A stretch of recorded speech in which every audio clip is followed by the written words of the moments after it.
Hello guys, അപ്പോൾ welcome back to my channel. ഇന്ന് നമ്മൾ ഒരു ചീര തോരൻ ഉണ്ടാക്കുകയാണ്. അത് നമ്മുടെ വീട്ടിലെ നമ്മൾ തന്നെ നട്ട് വളർത്തിയ ചീരയാണ്, നാടൻ ചീരയാണ്.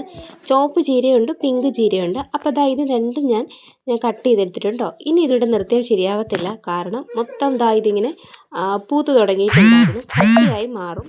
പിന്നെ അങ്ങനെ നമുക്ക് ഇത്രയും ചീര ഇന്ന് നമുക്ക് ഇതിന് കിട്ടിയിട്ടുണ്ട്.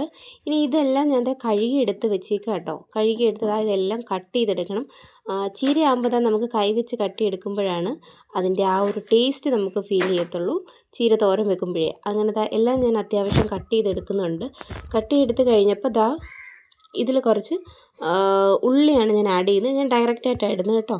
ഞാനെല്ലാം തട്ടിക്കൂട്ട് പരിപാടിയാണ്, എളുപ്പം എന്ത് വെക്കാം എന്നാണ് ആലോചിക്കുന്നത്. സോ അങ്ങനെ ഉള്ളി വെച്ച് തോരനിട്ടിട്ടുണ്ട്. മുളക് പൊടി, മഞ്ഞൾപ്പൊടി, ഉപ്പ്, അങ്ങനെ കുറച്ച് വെള്ളം, പിന്നെ കുറച്ച് എണ്ണ. രണ്ടെണ്ണം അതിനകത്ത് കട്ടായി പോയിട്ടുണ്ട് കേട്ടോ എന്ന് വിചാരിച്ചാൽ. ഇപ്പോൾ ഇത്ര ഇൻഗ്രീഡിയൻസ് ഇട്ട് ഞാനത് മിക്സ് ചെയ്തെടുക്കുന്നുണ്ട് കൈ വെച്ച് നന്നായിട്ട്. എന്നിട്ട് നമ്മൾ ഏത് പാനിലാണോ കുക്ക് ചെയ്യാൻ എടുക്കുന്നത് ആ പാനിലോട്ട് നമ്മൾ ഡയറക്റ്റായിട്ട് വെച്ച് എല്ലാം മാറ്റിയിട്ട് നമ്മൾ നേരെ അടുപ്പത്തോട്ട് വെക്കുക. അങ്ങനെ ആ പാൻ തീ കുറച്ചിട്ട് വേവിക്കണം.